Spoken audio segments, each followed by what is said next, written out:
Ew, what is up? Oh, what is happening? Hope everybody's doing well. So we've got our second war of Season 7, and it is against COWhale's Alliance, so that is very exciting. Shout out to all the homies up in there. I think Seaton's still in there. I think Beezy's up in there, and of course the title of the Alliance, Crystal Opening Whale. So shout out to all the homies over there. We took the victory the first time we faced them last season, so we've got some momentum going into this one. Excuse me, and yeah, we're excited about this war. We switched up my path, if you saw my first war of the season. I'm doing path 3, and then I cut up, which makes my path a little bit more interesting because I get to hit the. There are a few more interesting fights up there. Sometimes you might see an Iron War Infinity Man on the Power Gain Outlast, I think. I saw him once in the off season, and then I get to hit that Bane node, which actually will usually have an interesting champ there. So I feel like the rest of my path kind of got a little bit more exciting, which was a welcome change. We've got just a Black Bolt on this diversity node that we're just making short work of. I wonder how many more seasons until we just we stop having diversity nodes and like everybody has like legit good defenders for every node, whether or not they're like super good defenders or decent defenders. But you know, at the moment I feel like we're all still getting lucky most paths with you know, super easy diversity nodes. Okay, cool. So let's jump ahead and let's take down this Corvis. So when I see a 6-star Corvis here, it's usually a bit of a relief because most of the time it's not, well, in my experience so far, it has not been a rank 2 6-star. It's always rank 1 6 stars. Because if you see a 5-star there, then you know it's a 565 and the health pool is going to be bigger. But with just the rank 1 6-star, we can just go in with a regen boost, and Magic should, you know, she's got a class advantage. One thing I have started doing against Corvis is intercepting his heavy. That kind of keeps, it'll allow you to get him back against the screen a little bit faster. Yeah, so that helps you kind of start your intercepting sooner. So that was risky to go in there. I probably shouldn't have done that. I think we're gonna start intercepting here. Yep, throw an L2. I think I make a mistake here and I get really lucky. Yeah, I went in early there and he dashed back, dude. He could have put a hurting on me there. So dodged a bullet there, but you know, that's what Alliance War is kind of. A lot of it are some different variables, and sometimes you get lucky. Yeah, we put him away with a tidy little L2, so no worries.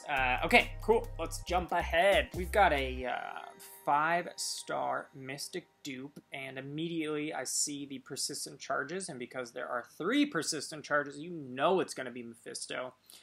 Sparky, you build up some poise and you drop heavies on this fool, and he doesn't stand a chance. His AI is super predictable. He's got one of those really nice AIs where he does one hit and dashes back. There are some of those AIs that do, if they sense that you shallow evaded at all and the spacing is correct, they will always throw a 2-hit. They'll go like medium and then light. I've noticed that with a lot of the Ultrons, actually, and some different AIs, so just being careful. Yeah, so I don't like to risk anything with this guy. He's going to regen here. He hasn't even procced a Aura of Incineration. I don't think he procced one that whole time, so that was cool. Okay, cool. Next fight. So I waited till I had 5 energy because we are going all the way through the Morningstar mini-boss. We're going to boost up all the way. I like that I potted up Magic before I boosted, because even though I was going to use her for these next 2 fights, I was going to use her against Morningstar. And if you boost up and then start potting, man, you're just going to be using a few more pots than you need to. So we are actually going to go for some decent boosts here. COWhale's Alliance has a lot of good, you know, got some good rosters, so we're definitely going to see some chunky defenders here.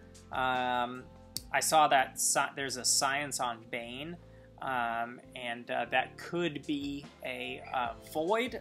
Void on that node isn't necessarily that difficult, but they're basically, with his mechanics, placing the buffs on you, you having to get around at that 10. You have to basically time in your 10 hit counter with the Bane, and I've had some really crazy fights with him there. So I want to be prepared, so I boost up. First one is unblockable L1. Now I was like, man, should I go in with Gwenpool? And I was like, well, we're not going to use Sparky for the rest of the map. And Sparky is just so good against these unblockable Spideys, if you can parry. So we're just going to build up a few poise here.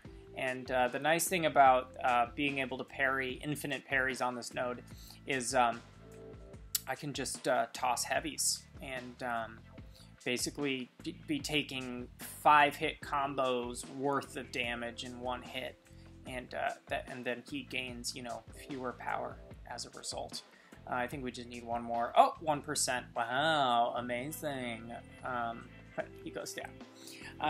Okay, cool. So next fight, we're going up in here, and we've got the 5-star science. Now, I'm just thinking, like, okay, so I just saw Spidey, so it's not going to be Spidey. I was like, man, is this going to be, is this going to, you know, your fear is Abomination, Electro. Electro wouldn't be that big of a problem. So we go up in here, and it's Wasp, and I'm like, oh, cool. Gwenpool, this is a nice appetizer for Gwenpool. She makes real short work of Wasp. Just because Wasp's health pool is so low that when you start bleeding, a lot of her goes down. So we're just going to get those Bane transfers off, bait on L1, and then it gives us a big opening here. This Wasp doesn't look like it's at SIG 200, so we're okay there. Nice Bane transfer, get another L1, maybe. I mean, something's about to happen here. How? Okay, no, not that one. Sorry, excuse me. One more. Okay, here. Watch this. How is that not a parry? How? Let's slow it down. Look. Block. Perfect. How is that not a parry? Please tell me. I thought that was a parry so confidently that I reacted and let go of my block like I was ready to attack. I was like, that's perfect. How is that not a parry? I don't know. We don't panic, though. We toss the L2. Take her down. I was just like, so, like, how is that not a parry? It was perfect. It was one of those ones, I mean, you just landed. If you guys go back in the video, watch that again. It's perfect. Anyways, rant over. Let's take down this Morningstar. This is a really good fight for Magic. I thought about bringing in Luke Cage, but excuse me. Magic just is better for this fight, just because there's a power gain on it. Unblockable L2. Not like that's a terrible combination for Morningstar, but it's, you know, you could be prone to some mistakes there. Now I run full willpower. We dropped a regen boost. We've got the Mystic Power boost. So these bleeds are going to be ticking for, let's see, 264. We're regenning for 200. So at the moment, it's, you know, while we have the regen boost on, it's pretty negligible. We're just going to be building up to the L2, keeping my combos relatively short, just so we can keep her kind of away from that L2 until I'm ready to drop my L2. See if she can throw this. She does. So now we're basically cruising. In hindsight, my whole mentality for the season is boost management. And in hindsight, I definitely did not need all the boosts that I used. At least like I don't think I really needed the Mystic Power boost. I don't think I needed the regen boost. I would have been fine. I think I could have done with just one champion boost. I don't think I needed the health boost. Then again, the mistake against Wasp, I did benefit from having that health boost. I might have died if I didn't have it, so I guess maybe that was the right decision. We've got our standing intercepts back on point. We dropped the L1. Morningstar goes down, and man, super satisfying victory. Ooh! COWhale's alliance goes down again. Shout out to you guys. Not gonna lie, this victory felt good. So yeah.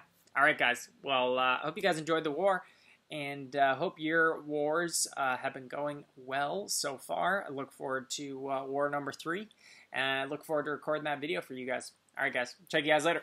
Peace.